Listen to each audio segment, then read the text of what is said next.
Agency in Motion ongoing education series. Once again, this is a series specifically designed for agents, producers, advisors, agency builders in the financial services industry. And today, what we're going to be talking about is an important subject matter because you need to know and need to be able to clearly, concisely, articulately convey this over to the marketplace and the outside public. What is your message to the people? So as you look at this right here, if you don't know what your message is to the people, or if you have a hard time getting your message out to the people in a way that makes sense and it's not all long and drawn out, clear, concise, to the point, what is your message to the people? Your overall message to your people and what you're trying to accomplish inside this industry, hopefully, is solving problems. So if people have problems, then you need to position yourself in the marketplace as someone who's a trusted advisor that either can help them solve their problems or they can link them over to somebody that can help them solve their problems. Remember, if you're like taking on marketing positions, then your only job is to open, continue, and direct conversations and get them in front of the people they need to that can actually help them out until you're able, willing, whatever you want to call it, to take on those roles. So you always look at the solution, not the problem. Everybody's got problems. You want to be the person that comes in with the solutions. Learn to focus on what's going to give your clients or your partners the best results. On the partner side, your message should also be, inside this industry, which is a huge industry, if you're going to do business like everybody else, you're going to have to compete. Competing in this industry is very, very hard. So what your message to partners is, revolutionary means that you innovate. If you can do something a little bit different, separate yourself from the crowd, that means that you no longer have to compete. So that's, your message to your clients, if you're building a book of business, or to your clients and your partners, if you're building agencies, is we've got solutions. We can help you solve your problems. Things to remember in sales, guys, with your message, don't be a salesperson, be a doctor. Remember, the conversation on the front side should be about 70-30. You want them talking 70% of the time, and then you interjecting yourself in the conversation at the right point, the right moment, with the right information based on what they're telling you. So don't be a salesperson, be a doctor, diagnose. Don't qualify, disqualify. I see so many agents in the industry trying to push, no matter who they are, into that, certain box or hole, whatever it is that you want to call it, when you should be doing the opposite. On the front end, you're looking to disqualify as many people as possible because you're not looking to work with everybody. That is a huge mistake in this industry. And like we talked about before, you cannot be everything to everyone. And if you try to do that, it's going to come out and it's not going to be really accepted in the marketplace. It's going to come out as being not authentic. So disqualify on the front end. So the people you're actually talking to, spending time, is the people that are able, willing, and wanting to do business with you. And then don't be desperate, be exclusive. We are looking to help people accomplish certain things. If they're not in your persona, or they're not looking to accomplish things, they have no goals, they have no dreams, they have no final financial destinations they're looking to get to, you're not working with them. That's an important part, guys. You're helping somebody get to an end desired outcome. They don't know what they want. They don't want anything. They don't need your help to go nowhere. Also, your message to the people is that, as part of financial literacy and how money works, people need to understand that active income, no matter how much you're making, if you're making 100 grand, 500 grand, $1 million a year in active income, that doesn't really build wealth. Your concentration should be on income generating assets, because income generating assets do build wealth. Coco Chanel in this quote, there are people who have money and there are people who are rich. So once again, income is one thing, but that's not going to create wealth. Income generating assets do. So part of your message to the people should be helping them understand what they need to do in order to create the lifestyle and that end desired end outcome they're wanting. The difference is to know the difference, right? So a lot of people out there are operating from a fixed mindset. They don't know how money works. They don't even have, common understanding about things that will greatly help them. So if you're operating from a fixed mindset, or you're operating from a position based on bad data, how can you make the right decision? So part of what we do is the education process. So if income producing assets create wealth, then you need to understand the difference in assets. So there's cash flow assets. Cash flow assets, they pay you to hold them: treasury bonds, municipal bonds, corporate bonds, some mortgage notes. And then on the opposite side of that bookend, capital gains only. Capital gains is stocks with no dividends, gold, silver, other commodities. These are things that you are holding, and at a future time when you go to sell them, you're hoping somebody's going to pay you more money than you bought it for. Right in the middle is the sweet spot: capital gains plus cash flow. And this is the key component where you're getting paid to hold the asset over time. So you're getting income, and then you have the ability to have that income or that asset appreciate. Stocks with dividends, real estate, etc. So how do we build wealth from income generating assets? What are the best income generating assets? It's a combination of capital gain and cash flow. So the wisdom to know the difference should be part of your message to the marketplace. Right there is the sweet spot, you guys. And then types of angles. So as you're coming out and as you're having your message to the marketplace and you're talking to prospects that are in your persona, you can organize your communication around the types of angles. You can have big promises with specific claim. You can have, these work really well: first person story of transformation, the removal of pain, actual client testimonial. First person story of transformation, client testimonials work extremely well in getting your message out because people really are attracted to know that you've been able to help other people in their similar situations and what that looks like, either by your own story or by client testimonials. Start interviewing, guys. When you stop selling in this industry, it becomes a lot easier to run your business, build your business, and grow your business, because once you actually start interviewing people, then it goes back to being the doctor. Then you're letting them talk. They're uncovering information that leads to some type of a problem. Now you've got the solution, the action step, versus trying to cram something down somebody's throat. Start interviewing, letting them talk, and then interject yourself in the conversation at the right point with the right information that provides what? A solution. Once the solution's in place, now you can have them take the next action step. Also, when you're talking to people, sometimes it's easier just to form, questions. So, hey, in my practice, what I do, I find 8 common money mistakes, and just go through, hey, do you feel like, some of these common money mistakes you're making now, or that you might make in the future? And then talk about this. So don't say, hey, you're settling, you're doing this, you're doing that. Hey, these are 8 common money mistakes. Does any of these things ring true to you that you're struggling with? Same thing on the other side. If your money isn't what it wants to be, it's because one or more of the following. Same thing. I also help people get through and make sure and identify what's holding them back. Same thing. Entitlement, middle-class mindset, lack of consistency, normal actions, got the wrong vehicle, you never save, no sales skills. Whether you're talking to clients or potential partners, if you're building agencies, you need to know how to talk to people in a way that you get the pain points out. You have them recognize their pain points, but in a way that's, not off-putting. You're not jamming something down the throat. We're having a conversation. You're saying, hey, this holds other people back. Does any of this stuff ring true? And now when it's ring true to them, now you've got what's happening, which is the problem. And once again, once you have a problem, you can step in with a solution and an action step.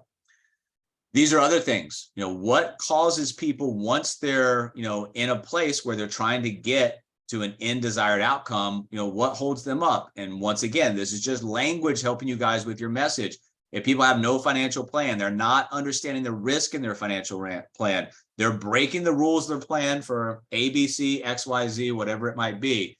There's the inability to act, react, or adjust, falling in love with mediocrity, failing to realize it's really up to you, failing to learn from past mistakes, no consistency. Once again, if your message and your conversations around helping people identify how other people have been tripped up or how other people have not gotten to that desired end outcome, instead of saying and pointing the finger directly at them, it's a lot easier for them to recognize, oh yeah, that's happening to me. Now the conversation's open. It's an open dialogue instead of you, once again, pushing something, cramming something down their throat.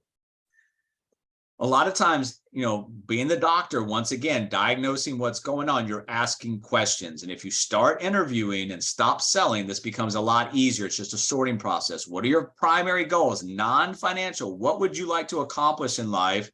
And, what motivates you? And what are your financial goals that will help obtain your primary goals? So non-financial, what are your goals? And then how do your financial goals link up to help you with your primary goals? Short, long-term goals.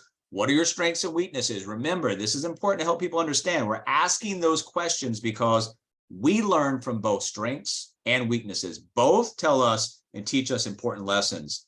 Assets that will help you meet your goals, challenges, limitations. When do you want to achieve your goals? Specific time frame. Remember, just kicking the can down the road to an unknown date in the future allows us to procrastinate. So when do you want to achieve your goal? Specific time frame. And how much time, energy, resources, depending on the goal and what they're trying to accomplish, are they willing to dedicate? So remember, talking to people, open dialogue, question, getting them to talk is what is all about the front side of these conversations. And then making it real. So, once we've identified what they're trying to do, what stopped them in the past, or what's holding them up, we also kind of go back, hey, has anything stopped you in the past? Can you identify anything that stopped you in the past? And then on the opposite side, hey, looking into the future, how will hitting these goals change your life? Remember, take them there, not just being there, but feeling it with emotion. Where are we? Who are we with? What are we doing? That makes it real. And then what stopped you in the past? How will it change your life going forward? Once we identify those two things, what are we willing to do to make this happen? What's the value? What's it worth? Remember, if you're getting somebody to a desired end outcome, what is the value of that? What is it worth to them? How happy are they at that moment in the future? And then what are they willing to do today? What is the value of it? What is it worth? Because once you have assigned a value or worth to something, now we can put input into it, time, energy, resources. So understanding where we want to go, understanding what that means to you, and understanding what it's worth to you is part of your message in your conversation. And then also part of the disqualification process is making sure that people know there's a difference between interest and committed. Are you interested in your goals? Or are you committed to your goals? Because if you're committed, and everything looks okay on the numbers and we can take you on as a client, we have expectations. I want to make sure you understand those expectations going in, because one of two things is going to happen when you lay out expectations. Somebody's going to agree, fall in line with these expectations. Somebody's going to not agree, give you a reason why they can't. And once again, the latter is a great way to disqualify somebody, because if they're not willing to commit, if they're not willing to meet our expectations, do what we need to, we can't commit from our side. Remember, interest and commitment, two very different things. We're looking for committed people. They're going to see this thing throughout to get to their end goals.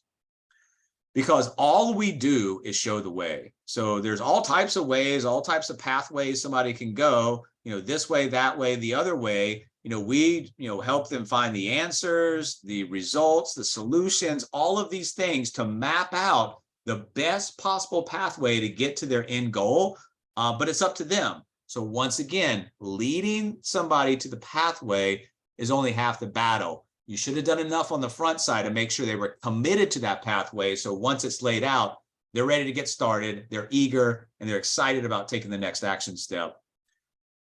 Most people in this country, if you talk to them, they're concerned about money matters, but few truly understand how money works. So everybody's worried about money. A lot of people fear money, but nobody's willing to go out and start to understand how money really works. And if you don't learn how money works, you're going to spend the rest of your life working for money. And that's a great message, because if you don't do the necessary things that somebody needs to do to create something where they have a standard of living, they can retire with dignity, then, it's going to be problematic. And once again, if somebody's just going to think, hey, I'm just going to work, it's not always our decision. Sometimes we get laid off. Sometimes we have medical issues as we get older. So people need to learn, active income for a certain period of time, that has to transfer over into passive income, build our assets so that we have some bridge over so we can quit the active income. And remember, your message, financial freedom,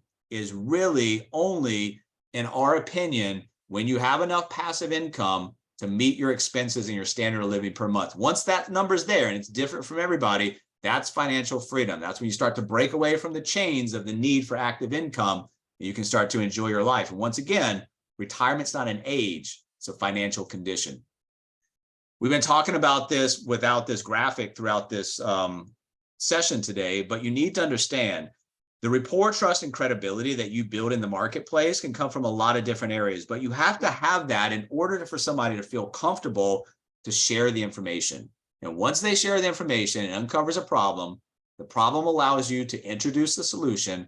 The solution allows you to really take them to the next action step. If you can reverse engineer all of this down and dissect it backwards, all components of this pyramid equal mastery. And that's how you increase the flow of your pipeline right here.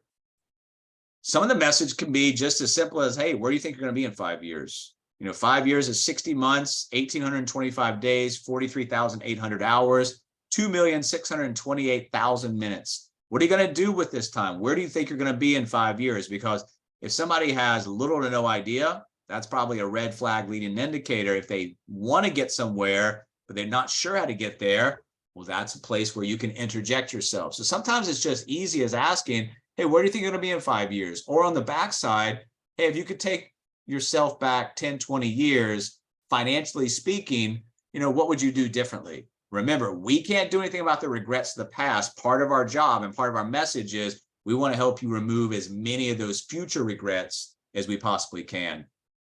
When somebody changes, we have to help them understand. People fear change. They hate change. Sometimes, people will love to stay inside the problem and just because it's comfortable for them. And I know that's weird to say, but it's very uncomfortable for people to make changes. So you have to understand in your messages how to help people preemptively overcome that fear of change, because even though we're getting them into a more positive place, people fear change. You have to understand that in your message. And part of the way that you help them understand is, you've been basically in charge, driving the car, steering the boat, whatever you want to call it, up to this point. How is that working out for you? If it's working out, everything looks great, great. You don't need us. But if it's not working out and you need some things to change and you're trying to get to some financial destinations, and you're willing to devote time, energy, resources, learn the stuff, the knowledge plus the execution, then we can help you. But once again, these type of short statements, these are way better than just attacking somebody. So just ask them a question. Okay, how's that working out for you? And wait for the response. Make them answer you. You got to believe 100% in what you're doing, and that some small way you're going to change the world.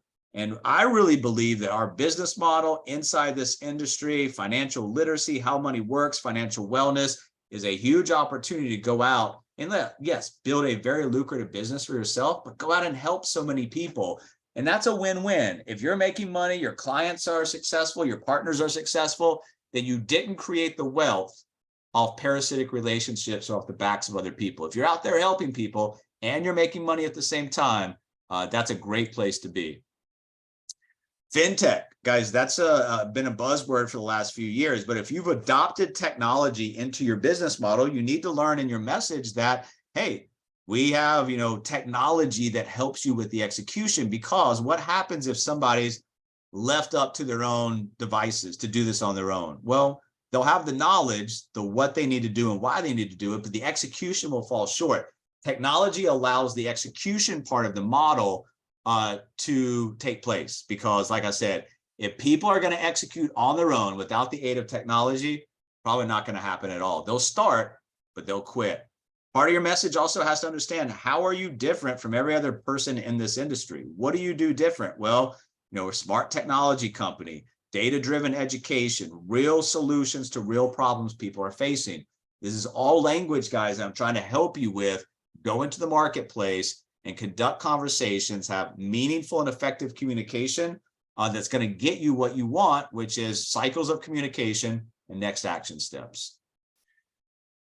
So 2 operational standpoints here that your clients are dealing with. One is emotion, and we're all emotional creatures. You have to understand that. You can't neglect that or, not understand that, because yes, the data that we're given and we want them to make data-driven decisions, We're going to come in and help them with that. But they are a combination, all human beings. The data will help, but they're still emotional creatures. So you have to understand that. And you have to, when you talk to people, make sure that's in your message.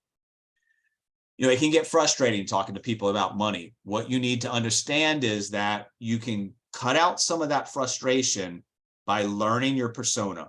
Who am I wanting to work with? Why? Where am I going to find them? What's the message that's going to resonate with a certain percentage of those raising their hand?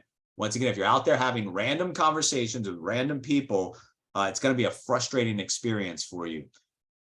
In your message, in your communication, in your conversation, you really need to kind of take a step back sometimes, and then really kind of take a look at what's really happening in the communication, because sometimes what we say is interpreted by the other side in a completely different way. So we're trying to say something, but it's being received on the other side in a different way. So understand what's really happening and make sure that in your persona, you are speaking their language, not yours. Income and reflection, guys. Income is a reflection of you just learning and doing new things. So it's the same for you. It's the same for your partners. It's the same for your clients. If your clients and your partners are willing to go out there and put time, energy, resources into, let's say on the client side, developing their personal financial skills, working with you, your personal financial skill set is a skill set like anything else. It's going to take time, energy, resources. You're not going to go out and pick up a new skill and master it in a week or a day or a month. It's going to take some time. Same thing here. You have to make sure people understand that, this is not a sprint. It's a marathon. But during that marathon, we are going to help you cut out all the BS and cut out all the long and winding roads that typically other people find themselves in. And we're going to cut the most linear path or linear equation to get you from A to B, B being that desired endpoint, whatever it might be. And then remember, when you are having messages, your message to the people, your conversation, your communication, when you are talking about, rebuttals, defenses, the best defense is a good offense. So preemptively overcome some of those typical rebuttals. And how do you do that? You do that by talking to the same type of persona, the same type of people all the time. And by doing that, you start to get to know them better than they know themselves. You can preemptively overcome and say, hey, people in your certain situation usually struggle with this, this, or this. Does any of that stuff ring true for you? Once again, going back to those lists we talked about earlier, because we create exact strategies that take people from confusion to confidence. Well, really, what does that mean? Well, that creates peace of mind and control of the future. Is that meaningful for somebody? You better believe it, because we're going to see in a minute, the financial slice of the wellness pie is so important. If that's missing or it's deficient, it can bleed over into the other areas. So control and peace of mind for the future is extremely valuable for people. We have a 1, 2, 3 design. You need to start working and talking to people about, hey, we create exact answers. We work with different situations, and we have based on proven results. The 1, 2, 3 design. And you need to understand how to separate people, put them in different camps. They want to be in the right camp of the successful people. They don't want to be in the other camp. So you need to understand and relate to them two things that are extremely simple. In order to be successful in your financial plan, you need a predictable strategy that creates whatever it is they're trying to create. And then on top of the predictable strategy, you need a proven process that secures the strategy for a long run with a track record of success. So strategy plus the proven process is the 1, 2. This is great language that you can interject and adopt when you're talking to people. There's 2 types of people. Whether you're talking about anything, in the financial plan, the empowered. That's one group of people. People want to be the empowered. These are people who control their situation. They have a plan and they know the following: how much money and how much time. So if somebody has goals, do you know how much money it's going to take? Do you know how much time it's going to take? If they don't, our clients know exactly. So are they in the empowered group? Probably not. Would they like to be? Hopefully so. If so, we can work with them. Looking at the situation in a detailed way, what we'll tell people is that, we'll look at your situation, we'll help you, we'll educate you, we'll create the answer or solution that gives you the confidence and control. But once we get that solution, we can solve the puzzle, we can show you for free.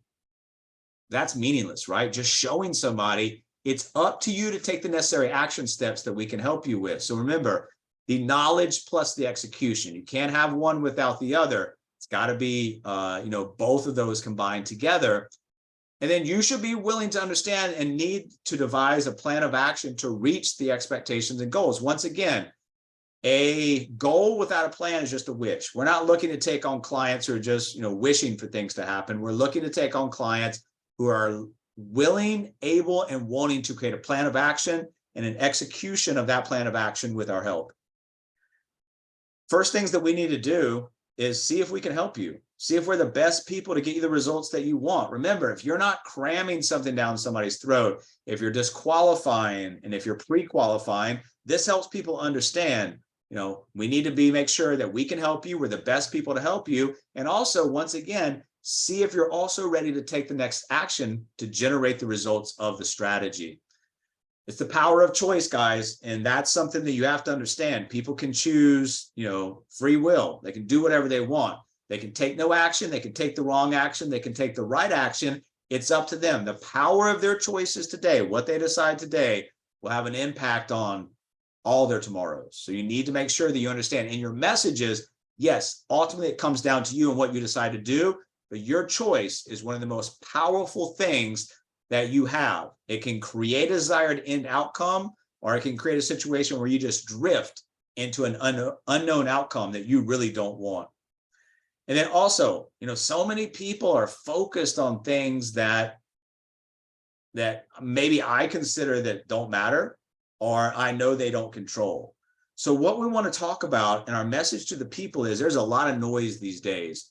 There's things that matter, and there's things that you can control. What you should focus on is the sweet spot of what matters and you control. Ignore the noise, concentrate on yourself, because you are the most important person. And if you've got an inner circle of people around you that are counting on you, that's important too. So things that matter, things you control, the sweet spot is the two combined together, what you should focus on.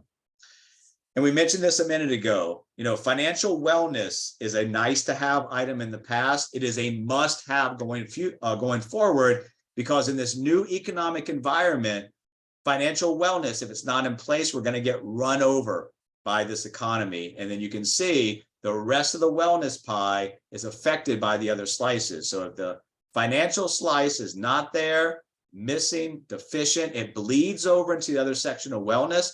It affects all other aspects of our life. So being financially fit, financially well, has huge positive ripple effects on the rest of the wellness pie. On the opposite side, we don't have it in place, negative ripple effects. And overall, guys, I'm going to end with this today. Your message to the people, definitely there's some great language in what we talked about today, but we can help. So if somebody's got problems, if they've got things they want to accomplish, leading with education, not trying to cram something down somebody's throat, having meaningful conversations where they do most of the talking, is going to help your business. But your main message to the marketplace is, I or we can help. Agency in Motion.